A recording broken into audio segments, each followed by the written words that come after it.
তিন শ্রেণীর ব্যক্তির বিরুদ্ধে আল্লাহ বলেন আমি নিজেই কিয়ামতের দিন মামলা দায়ের করব। I will be against them in the day of judgment. Three categories of people I will be against them in the day of judgment. তিন শ্রেণীর লোক কিয়ামতের দিন তারা ছাড় পাবে না।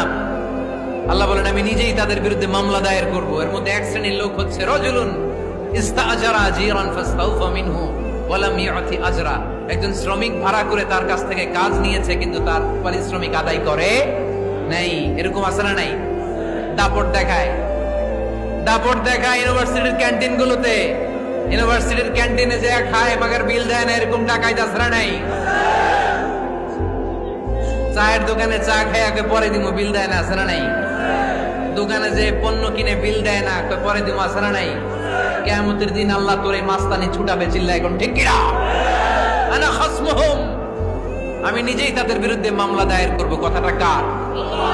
এজন্য বিশ্বনবী বললেন খবরদার, মেহনতি মানুষ, খেটে খাওয়া মানুষ, এদের দোয়া কবুল হয়ে যায়।